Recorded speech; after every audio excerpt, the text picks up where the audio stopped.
Bismillahirrahmanirrahim. Sebelumnya, Assalamualaikum warahmatullahi wabarakatuh.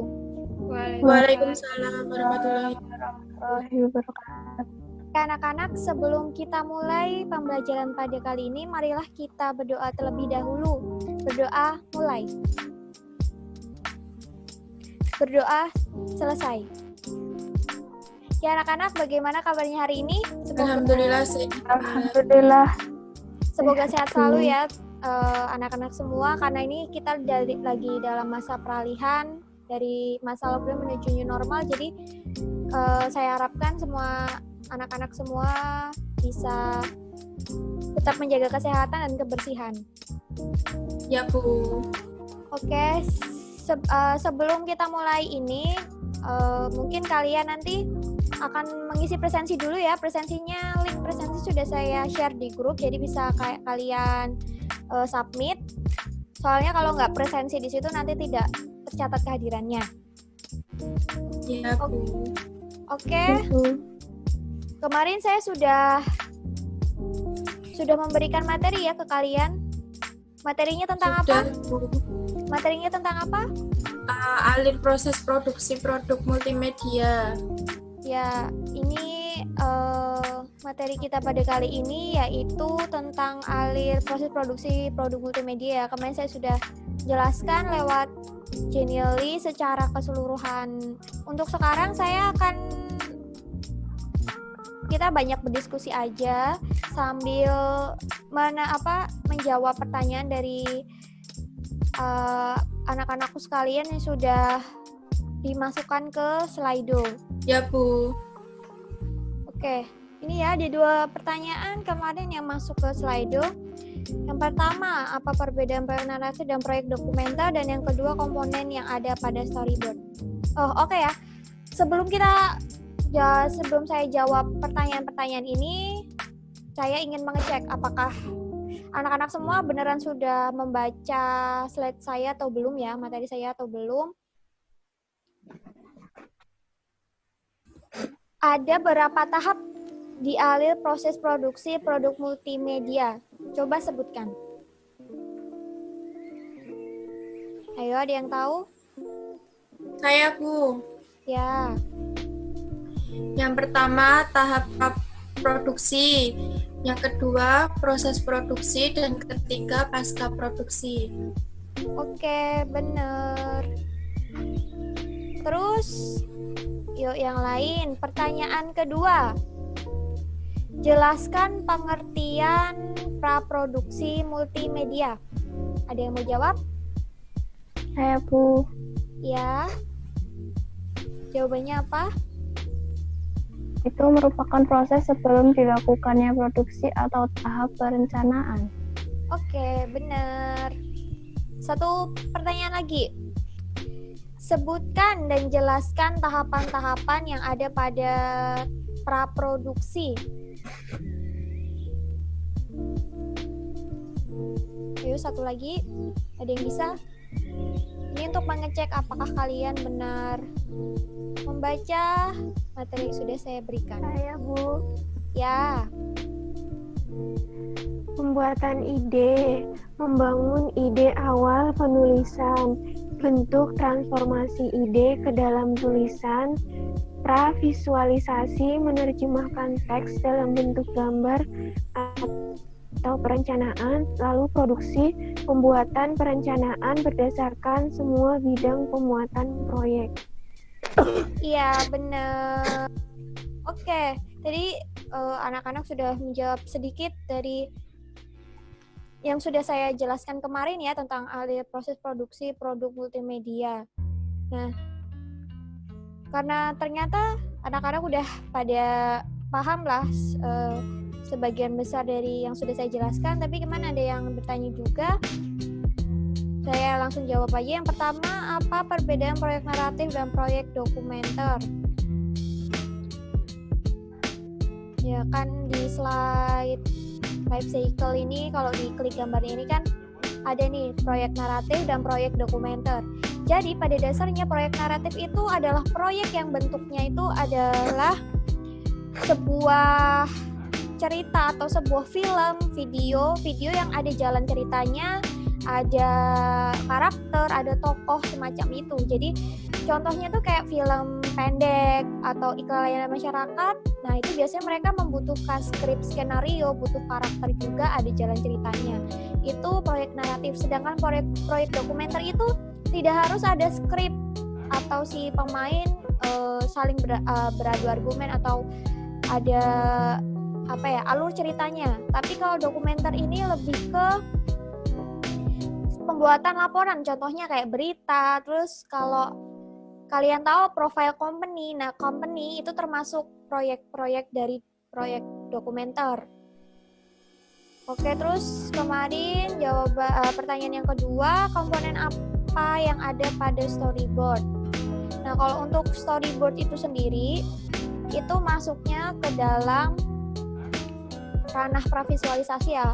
Sebenarnya ranah pravisualisasi itu nggak cuma storyboard, ada juga namanya storyline juga bisa masuk ke pravisualisasi. Bedanya kalau storyline itu bentuknya itu tabel. Kalau storyboard ini kan bentuknya gambar ya, tapi tidak hanya gambar aja gitu di dalamnya. Jadi komponen yang ada dalam storyboard ini yang pertama otomatis harus ada setiap adegannya. Jadi storyboard ini digambarkan per adegan. Jadi ada gambar adegannya, terus di keterangannya ada karakternya siapa aja di situ yang bermain, durasi waktunya, habis itu keterangan itu adegan apa begitu. Ada latar belakangnya juga. Itu untuk yang storyboard. Sudah jelas anak-anak? Sudah, Bu. Jelas, Oke. Bu. Karena ini materi sudah saya sampaikan, jadi kita langsung ke tugas aja ya. Ini tugasnya kelompok kok. Perwakilan aja nanti dari anak-anak untuk menjawab pertanyaan dari saya. Ya, Bu. Ini pertanyaannya, ini soalnya ya. Buatlah sebuah rancangan proyek multimedia dari permasalahan ini. Pada sebuah sekolah menengah banyak sekali siswa yang sering membuang sampah sembarangan, sehingga lingkungan sekolah menjadi kotor, sampah bertebaran di mana-mana. Apabila diperingatkan, alasan mereka adalah nanti juga ada petugas kebersihan yang akan memunguti atau menyapu sampah-sampah tersebut. Nah, dari permasalahan ini, kalian nanti membuat yang pertama tipe proyek. Maksud tipe proyek ini misalnya proyeknya animasi kah, atau layanan masyarakat, atau film pendek begitu. Terus harus ada judul proyeknya. Judulnya misalnya buang sampah sembarangan atau apa. Lalu ada sinopsis. Jadi kalian mau buat apa, sinopsisnya seperti apa. Lalu ada kru proyeknya.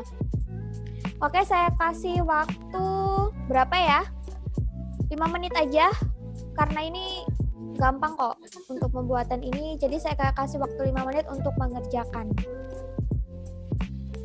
Ya, anak-anak sudah selesai dikerjakan? Sudah. Oke, kalau sudah, yuk perwakilan dari kelompok bisa presentasi. Sebentar, saya stop share dulu. Ini, Bu. Jadi, jawaban dari tadi, video itu menceritakan tentang akibat dari membuang sampah sembarangan di lingkungan sekolah. Tokoh utama memperhatikan sekeliling. Tokoh utama membantu tokoh B untuk berdiri lalu mengatakan petugas kebersihan bukan jin yang selalu ada saat itu juga. Kita seharusnya sadar apa yang kita tanam itulah apa yang kita unduh. Ayo buang sampah pada tempatnya sebelum sampahmu menyelakakanmu. Ini sutradaranya Putri Hanifah, penulis naskahnya Diah Pramesti, dan kameramennya Karisma. Oke, bagus sekali ya dari saya tanggapi. Tadi sudah bagus semua, sudah masuk ke dalam permasalahannya. Juga tadi ada masuknya ILM ya. ILM itu tadi masuknya narasi atau dokumenter. Tadi saya sudah jelaskan karena tadi ada karakter, ada latar, ada cerita, berarti masuknya ke Narasi. ya narasi, benar. Ya, itu tadi karena ada jalan ceritanya, terus ada karakter juga, jadi dia masuknya ke proyek narasi. Udah bagus, terus tadi ada krunya juga, walaupun belum lengkap, tapi sebenarnya kalau kru itu bisa banyak lagi ya. Ada yang ditanyakan? Ada tanyakan lagi? Tidak, kita Bu. ke kuis. Kan karena kemarin sudah baca, terus sekarang gantian. Ada game, ada kuis. Kita masuk ke kuis ya. Ini kuisnya, masukkan kode game ya di kuis. Ini kode gamenya. Bentar, Bu. Oke, sudah semuanya atau ada yang ini baru 3? 1, 2, 3. Ada berapa nih di sini? Saya Ada udah, lima. Bu. Ada 4 ya? Oh, udah semua. Oke, kita mulai.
Ya, masih ditunggu, ada satu lagi nih yang belum.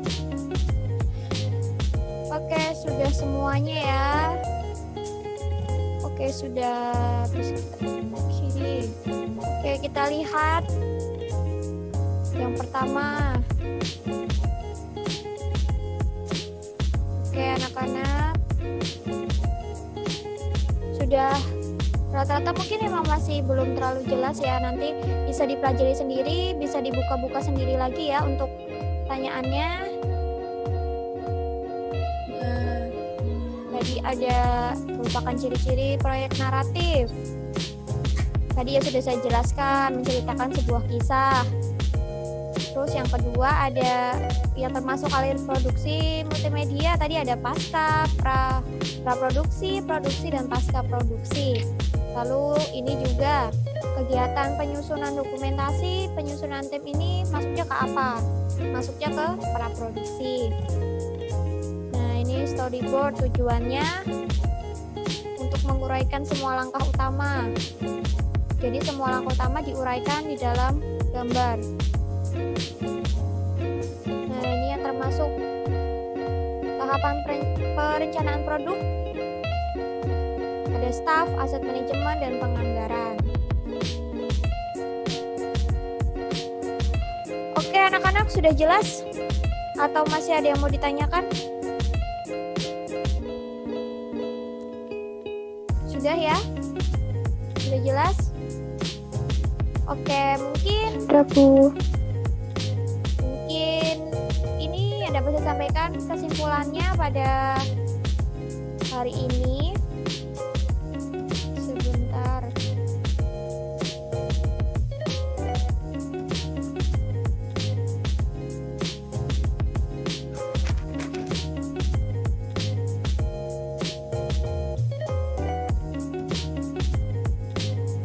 Oke, kesimpulannya secara garis besar itu ada 3 jenis proyek multimedia ya, yaitu ada naratif, dokumenter, dan non-naratif. Terus proyek naratif berarti menceritakan sebuah kisah. Terus karakteristik utamanya adalah hubungan antar skin, dan semua skin saling berkaitan dengan dan membentuk sebuah kisah. Sedangkan proyek dokumenter memiliki tujuan utama melaporkan suatu fakta yang terjadi. Proyek non-naratif tidak menceritakan sebuah kisah tertentu. Alur proses produksi produk multimedia tadi ada 3 tahap: praproduksi, produksi, dan pasca produksi. Praproduksi merupakan proses sebelum dilakukannya kegiatan produksi. Praproduksi merupakan tahap perencanaan. Praproduksi terdiri dari 4 tahap, yaitu ide, penulisan, pravisualisasi, dan perencanaan produk. Oke anak-anak, mungkin cukup sekian untuk tugas. Nanti saya upload di WhatsApp group aja. Mungkin sekian dari saya, kurang dan lebihnya saya mohon maaf. Wassalamualaikum warahmatullahi wabarakatuh. Waalaikumsalam warahmatullahi wabarakatuh.